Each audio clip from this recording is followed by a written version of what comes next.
Hi guys, welcome back to my YouTube channel. ಇವತ್ತಿನ vlog ಬಂದು ನಾನು ಪಾವಗಡ ಹೋಗ್ತಾ ಇದ್ದೀನಿ. ಬನ್ನಿ, let's get started. Hi friends, ಗಾಡಿ ಹತ್ತಾಯ್ತು. ಇನ್ನೇನಿದ್ರು ನಮ್ಮ ಜರ್ನಿ ಸ್ಟಾರ್ಟ್ ಮಾಡೋಣ. Let's start, come on. So Electronic City ಫ್ಲೈಓವರ್ನ ಮೇಲೆ ತೊಗೊಳ್ತಾ ಇದ್ದೀನಿ ಬಿಕಾಸ್ ಇಲ್ಲಿಂದ ತುಮಕೂರು ರೋಡ್ಗೆ ಹೋಗ್ಬೇಕಾದ್ರೆ ತುಂಬ ಟ್ರಾಫಿಕ್ಕು. ಸೊ ಫ್ಲೈಓವರ್ ಮೇಲೆ ಹೋಗ್ಬಿಟ್ಟು ನೆಕ್ಸ್ಟ್ ನೈಸ್ ರೋಡ್ ಕನೆಕ್ಟ್ ಆದರೆ ಡೈರೆಕ್ಟ್ ತುಮಕೂರು ರೋಡ್ಗೆ ಹೋಗ್ಬೋದು.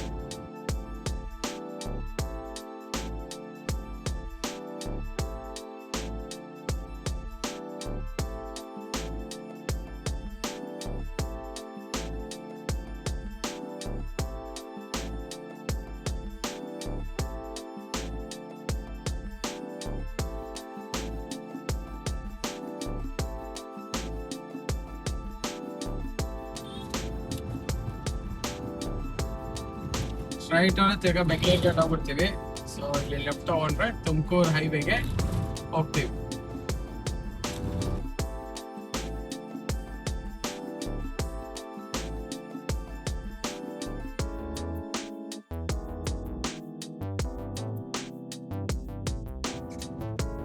ದೂರ ಬಂದ್ಮೇಲೆ ಹೈವೇ ರೋಡ್ ಕನ್ಸ್ಟ್ರಕ್ಷನ್ ಆಗ್ತಾ ಇದೆ. ಸರ್ವಿಸ್ ರೋಡ್ ಮಾತ್ರ ಅವೈಲಬಲ್ ಇರೋದು. ತುಂಬಾ ಸ್ಲೋ ಮೂವಿಂಗ್ ಟ್ರಾಫಿಕ್ ಈ ಕಡೆ ಅಂತೂ. ಇನ್ನು ತುಮಕೂರುವರೆಗೂ ಇದು ಕನ್ಸ್ಟ್ರಕ್ಷನ್ ಆಗ್ತಾನೆ ಇದೆ, highway road project. So service road ಮಾತ್ರ ಓಪನ್ ಇದೆ, ಸ್ಲೋ ಮೂವಿಂಗ್ ಇರುತ್ತೆ. ಇಲ್ಲಿ ದಾಬಸ್ಪೇಟೆ ಫ್ಲೈಓವರ್ ಮೇಲೆ ಹೋಗ್ಬಾರ್ದು. ದಾಬಸ್ಪೇಟೆ ಸರ್ವಿಸ್ ರೋಡ್ಗೆ ಬಂದು ಕೆಳಗಡೆ ರೈಟ್ ಒಂದು ಬರುತ್ತೆ. ಆ ರೈಟ್ ಕಡೆ ಹೋದ್ರೆ ಗೊರವನಹಳ್ಳಿ ರೋಡ್ ನೋಡಿ. ಇಲ್ಲಿ ನೀವು ರೈಟ್ ತಗೋಬೇಕು. ಇಲ್ಲಿ ರೈಟ್ ತಗೊಂಡ್ರೆ 2 ರೋಡ್ ಬರುತ್ತೆ. ಒಂದು ಹೊಸದಾಗಿ ಮಾಡಿರೋ ರಿಂಗ್ ರೋಡ್ ಇದು. ಸೊ ನಾವು ಇವಾಗ ಪಾವಗಡಗೆ ಈ ರೂಟಲ್ಲಿ ಹೋಗ್ಬೇಕು. ಸೊ ಇದು ಗೊರವನಹಳ್ಳಿ ಕಡೆ ಮಧುಗಿರಿ ಕಡೆ ಬರುತ್ತೆ ನೋಡಿ. ಇಲ್ಲಿ ಬೋರ್ಡ್ ಹಾಕಿದ್ದಾರೆ, ಪಾವಗಡ 106 ಅಂತ. ಸೊ ಈ ರೂಟಲ್ಲಿ ಹೋಗ್ಬೇಕು. ಇದು single road, so careful. Single road drive ಮಾಡ್ಬೇಕಾದ್ರೆ ವೆರಿ ಕೇರ್ಫುಲ್.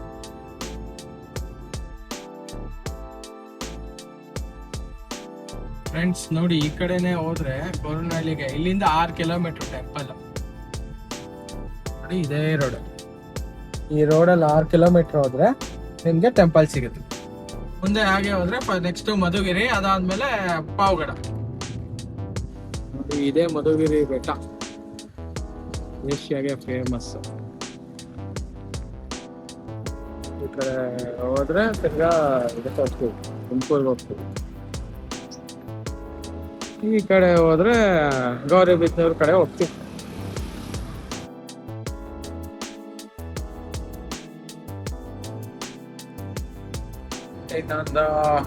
ಇನ್ನೊಂದು 5 ನಿಮಿಷ ಪಾವಗಡ ರೀಚ್ ಆಗ್ತೀನಿ. ರೋಡ್ ಅಂತೂ ತುಂಬಾ ಚೆನ್ನಾಗಿದೆ, ಎಲ್ಲೂ ಡ್ಯಾಮೇಜಸ್ಸೇ ಇಲ್ಲ. ರೋಡ್ ಸಿಂಗಲ್ ರೋಡ್ ಆದ್ರೂ ಸೂಪರ್ ಆಗಿದೆ, ಚೆನ್ನಾಗಿ ಇಂಪ್ರೂವ್ಮೆಂಟ್ ಆಗಿದೆ. ರೋಡ್ ಎಲ್ಲ ಇಂಪ್ರೂವ್ಮೆಂಟ್ಸ್ ಎಲ್ಲ ಚೆನ್ನಾಗಿ ಮಾಡಿದ್ದಾರೆ. ಇದೇ ನೋಡಿ ಪಾವಗಡ ಕೋಟೆ. ಇದು ಆಕ್ಚುಲಿ ಫೇಮಸ್, ಇದು ಪಾವಗಡ ಕೋಟೆ ಅಂತಾನೆ famous. A few moments later. Hi friends, ಕೆಲಸ ಮುಗಿಸ್ಕೊಂಡು ಈಗ ಟುವರ್ಡ್ಸ್ YN ಹೊಸಕೋಟೆ ಕಡೆ ಹೋಗೋಣ ಅಂತ. ಅಲ್ಲೊಂದು ಸ್ವಲ್ಪ ಕೆಲಸ ಇದೆ. ಈಗ ಮಧ್ಯ ಎಲ್ಲರೂ ಲಂಚ್ ಬ್ರೇಕ್ ತಗೋಬೇಕು. ಒಳ್ಳೆ ಜಾಗ ಹುಡುಕ್ಬಿಟ್ಟು, ಮನೆಯಿಂದ ಆಲ್ರೆಡಿ ಲಂಚ್ ತಂದಿದ್ದೀನಿ, ಹೋಗ್ಬಿಟ್ಟು ಒಂದು ಲಂಚ್ ಮಾಡಿಬಿಟ್ಟು ನೆಕ್ಸ್ಟ್ ವರ್ಕ್ ಕಂಟಿನ್ಯೂ ಮಾಡೋಣ. ಬನ್ನಿ ಫ್ರೆಂಡ್ಸ್, ಊಟ ಮಾಡೋಣ. ಲಂಚ್ ಟೈಮು ಮೀರೋಯ್ತು. ಮನೆಯಿಂದ ಪಾರ್ಸಲ್ ತಂದಿದ್ದೀನಿ, ಪುಳಿಯೋಗರೆ. ಸುತ್ತಮುತ್ತ ಎಲ್ಲ ಬೆಟ್ಟ ಕಾಡು, ಮಧ್ಯ ಕೂತ್ಕೊಂಡು ಊಟ ಮಾಡ್ತಾ ಇದ್ದೀನಿ. ಊಟ ಟೇಸ್ಟಿಯಾಗಿದೆ, ನೇಚರು ತುಂಬ ಚೆನ್ನಾಗಿದೆ. ಫ್ರೆಂಡ್ಸ್, ಊಟ ಆಯಿತು. ಊಟ ಆದಮೇಲೆ ನಿಮ್ಗೆ ಗೊತ್ತಲ್ಲ, 2 ನಿಮಿಷ ವಾಕ್ ಮಾಡಬೇಕು. ತುಂಬ ಚೆನ್ನಾಗಿದೆ ವಾತಾವರಣ, ಬೆಟ್ಟ ಗುಡ್ಡ ಕಾಡು ನೋಡಿ. ಬ್ಯೂಟಿಫುಲ್ ಆಗಿದೆ ಮಾತ್ರ, ಪ್ಲೇಸ್ ಮಾತ್ರ. ಇದ್ರೆ ಎಷ್ಟು ಚೆನ್ನಾಗಿರುತ್ತಲ್ವ. ಸೂರ್ಯ ಆಲ್ಮೋಸ್ಟ್ 3 ಗಂಟೆ ಟೈಮ್ ಇದೆ, 3 ಗಂಟೆ ಆಗಿದೆ. ಸ್ವಲ್ಪ ವಾಕ್ ಮಾಡಬೇಕು. ವಾಕ್ ಮಾಡೋದಷ್ಟು ಆರೋಗ್ಯಕ್ಕೆ ಒಳ್ಳೆಯದು. ಏನಂತೀರ? ನೋಡಿ ನನ್ನಿಂದ ಬೆಟ್ಟ ಗುಡ್ಡಗಳೆಲ್ಲ ಎಷ್ಟು ಚೆನ್ನಾಗಿದೆ ನೋಡಿ. ಸಿ, ತುಂಬ ಚೆನ್ನಾಗಿದೆ. ನೇಚರಲ್ಲಿ ಈ ಥರ ಏನು ಹೇಳ್ತಾರೆ, ನೇಚರಲ್ಲಿ ಈ ಥರ ವಾಕ್ ಮಾಡ್ತಾ ಇದ್ರೆ ತುಂಬ ಚೆನ್ನಾಗಿರುತ್ತೆ, ಬ್ಯೂಟಿಫುಲ್. So let start. ಊಟ ಆಯಿತು, ನೆಕ್ಸ್ಟ್ ಸ್ವಲ್ಪ ವರ್ಕ್ ಮುಗಿಸ್ಕೊಂಡು ರಿಟರ್ನ್ ಬೆಂಗಳೂರು ಕಡೆ ಹೊರಟ್ಬಿಡೋಣ.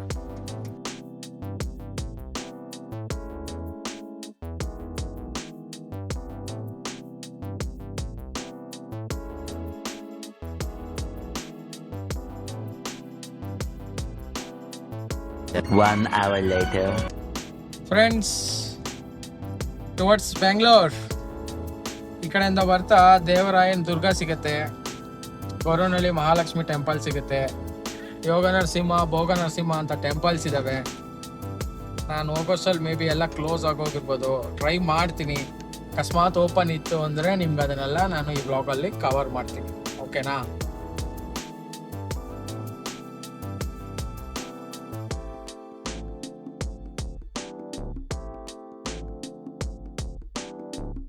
ಗೊರವನಹಳ್ಳಿ ಮಹಾಲಕ್ಷ್ಮಿ ಟೆಂಪಲ್ಲು 8 ಗಂಟೆಗೆ ಕ್ಲೋಸು ಅಂತ ಹೇಳಿದ್ರು. ಸೊ ನಾನು 7 ಗಂಟೆಗೆ ರೀಚ್ ಆಗೋಕ್ಕೆ ಮ್ಯಾಪ್ ತೋರಿಸ್ತಾ ಇದೆ, ಹೊಡ್ತಾ ಇದ್ದೀನಿ.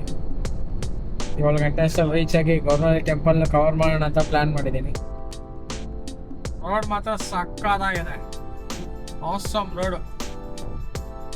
ಎಲ್ಲೂ ಹಳ್ಳ ಕೊಳ್ಳ ಏನೂ ಇಲ್ಲ ಗುರು, ಮಸ್ತಾಗಿದೆ ರೋಡು. ಈ ನ್ಯಾಷನಲ್ ಹೈವೇಗಳು ಅಂತ ಹೇಳ್ತೀವಿ ಗೊತ್ತಾ, ಟೋಲ್ ಕಟ್ಟಿ, ಅದಕ್ಕಿಂತ ಫೈನ್ ಆಗಿದೆ ಈ ರೋಡ್.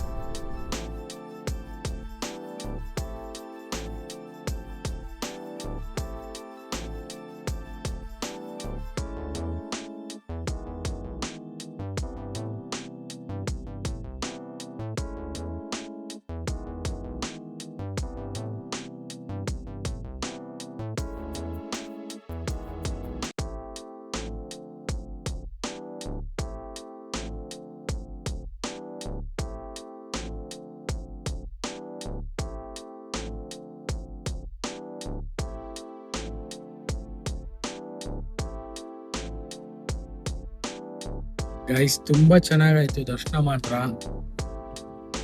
ಯಾರು ಜನನೇ ಇರಲಿಲ್ಲ, ಸಿಂಪಲ್ ಆಗಿತ್ತು, ಸೂಪರ್ ಆಗಿತ್ತು. 5 ನಿಮಿಷ ದೇವ್ರ ಬಂದು ನಿಂತು ಧ್ಯಾನ ಮಾಡಿದೆ. ರೆಗ್ಯುಲರ್ ಟೈಮಲ್ಲಿ ಬಂದರೆ, ಶನಿವಾರ ಭಾನುವಾರ ಆಮೇಲೆ ಯಾವ್ದಾದ್ರು ಹಬ್ಬ ಹರಿದಿರೋ ಟೈಮಲ್ಲಿ ಏನಾದ್ರು ಬಂದ್ಬಿಟ್ರೆ ಕಾಲಿಡೋಕ್ಕಾಗಲ್ಲ, ಅಷ್ಟು ರಶ್ ಇರುತ್ತೆ. ಇವತ್ತಂತೂ ತುಂಬ ಚೆನ್ನಾಗಿತ್ತು, ತುಂಬ ಖುಷಿ ಆಯಿತು. ಬಂದಿದ್ದಕ್ಕೂ ಸಾರ್ಥಕ ಅಂತ ಅನಿಸ್ತು. ಮಹಾಲಕ್ಷ್ಮಿ ಕೃಪೆ ನಿಮ್ಮೆಲ್ರಿಗೂ ಆಗಲಿ ಅಂತ ನಾನು ಬಯಸ್ತೀನಿ. Reach Dabaspete, next nice road junction. ಈ ಬೆಂಗಳೂರಿಗೂ ಮಳೆಗೂ ಏನೋ ಸಂಬಂಧ ಇದೆ ಅನ್ಸುತ್ತೆ. ಬೆಂಗಳೂರು ಹತ್ತತ್ರ ಬರ್ತಾ ಬರ್ತಾ ಮಳೆ ಹನಿ ಆಗ್ತಾ ಸ್ಟಾರ್ಟ್ ಆಗೋಯ್ತು. ನೀವಿಲ್ಲಿ ಎಲೆಕ್ಟ್ರಾನಿಕ್ ಸಿಟಿ ಫ್ಲೇವರ್ಗೆ ಹೋಗ್ಬೇಕಂದ್ರೆ, ನೈಸ್ ರೋಡ್ಗೆ ಹೋಗ್ಬೇಕಂದ್ರೆ ಇಲ್ಲಿ ಡಿವಿಯೇಷನ್ ಇದೆ. ಇದನ್ನ ಮಿಸ್ ಮಾಡ್ತು ಅಂದ್ರೆ ನೀವು ಸಿಟಿ ಒಳಗೆ ಹೋಗ್ಬಿಡ್ತೀರ. ಸೊ ನೋಡಿ, ಈ ಡಿವಿಯೇಷನ್ ಮಾತ್ರ ಮಿಸ್ ಮಾಡ್ಬಾರ್ದು. ಇಲ್ಲಿ ಲೆಫ್ಟ್ ತಗೋಬೇಕು. ಲೆಫ್ಟ್ ತಗೊಂಡು ಸರ್ವಿಸ್ ರೋಡ್ಗೆ ಹೋಗಿ ನೈಸ್ ರೋಡ್ ಎಂಟ್ರಿ ಆಗುತ್ತೆ. ನೋಡಿ ಈ ಪಾಯಿಂಟ್. ನೀವೇನೋ ಸ್ಟ್ರೈಟ್ ಹೋಗ್ಬಿಟ್ರೆ ಸಿಟಿ ಒಳಗೆ ಹೋಗ್ಬಿಡ್ತೀರಾ. ಸಿಟಿಯಿಂದ ನೀವು ಅಲ್ಲಿ ಹೋಗಿ ಎಷ್ಟು ಅವರ್ ಆಗುತ್ತೋ ಗೊತ್ತಿಲ್ಲ ಬೆಂಗಳೂರು ಟ್ರಾಫಿಕಲ್ಲಿ. ಇದು nice road entry point. Driver ಹತ್ತಿದ್ರೆ ನೈಸ್ ರೋಡ್ ಎಂಟ್ರಿಗೆ ಹೋಗ್ತೀರ. ಇಲ್ಲಿ ಯಾವಲ್ಲೂ ಜಾಮ್ ಇರುತ್ತೆ, ಸ್ವಲ್ಪ ನೋಡ್ಕೊಂಡು ಓಡಿಸಿ ಗಾಡಿನ. ತುಮಕೂರು ರೋಡಿಂದ ಎಲೆಕ್ಟ್ರಾನಿಕ್ ಸಿಟಿಗೆ ಹೋಗ್ಬೇಕಾದ್ರೆ ಈ ರೋಡ್ ಬೆಸ್ಟ್. ಗೈಸ್, ನೀವೇ ಹೇಳಿ, ತುಮಕೂರು ರೋಡಿಂದ ಎಲೆಕ್ಟ್ರಾನಿಕ್ ಸಿಟಿಗೆ ಹೋಗ್ಬೇಕಂದ್ರೆ ನೈಸ್ ರೋಡ್ ಬೆಸ್ಟ್ ಆಪ್ಷನ್ ಅಂತ ನಾನು ಅನ್ಕೊಂತೀನಿ. ಯಾಕಂದ್ರೆ ವರ್ಕಿಂಗ್ ಅವರ್ಸು ವೀಕ್ ಡೇಸಲ್ಲಿ ಯಾವ ಡೇನೇ ಆಗಿರಲಿ, ಬಟ್ ನಿಮ್ಗೆ ಬೆಸ್ಟ್ ಆಪ್ಷನ್. ಯಾಕಂದರೆ ನೀವು ಯಶವಂತಪುರ, ಮೆಜೆಸ್ಟಿಕ್ಕು ಆ ಕಡೆ ಹೋಗ್ಬಿಟ್ರೆ ನೀವು ಎಷ್ಟೊತ್ತಾಗುತ್ತೋ ಗೊತ್ತಾಗಲ್ಲ. ಟ್ರಾಫಿಕ್ ಅಂತೂ ಅಷ್ಟು ಬ್ಯುಸಿ ಇರುತ್ತೆ, ಅಷ್ಟು ಟ್ರಾಫಿಕ್ ಆಗುತ್ತೆ.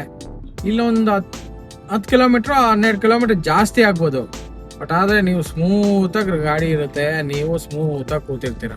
ಏನು ಹೇಳ್ತೀರಾ? Means finally you reach electronic city town. ಈ ಸಿಟಿ ಫ್ಲೇವರ್ ಹತ್ತದೆ. ಈಗ ಇಲ್ಲಿಂದ ಡೈರೆಕ್ಟ್ ಇನ್ನು ಹೊನ್ನಳ್ಳಿ ಇಳಿಯೋದು. ಗೈಸ್ ಇಲ್ಲಿಗೆ ಈ ವಿಡಿಯೋನ ಎಂಡ್ ಮಾಡಬೇಕು ಅಂತ ಅನ್ಕೊಂಡಿದೀನಿ. ಇಲ್ಲಿವರೆಗೂ ನೋಡಿದ್ದಕ್ಕೆ ನಿಮ್ಗೆಲ್ರಿಗೂ ಧನ್ಯವಾದಗಳನ್ನ ತಿಳಿಸ್ತಾ ಈ ವಿಡಿಯೋನ ಇಲ್ಲಿಗೆ ಎಂಡ್ ಮಾಡ್ತಾ ಇದ್ದೀನಿ. ಮುಂದಿನ ಬ್ಲಾಗ್ ನಲ್ಲಿ ಮತ್ತೆ ಭೇಟಿ ಆಗ್ತೀನಿ. Until then take care, bye bye, see you.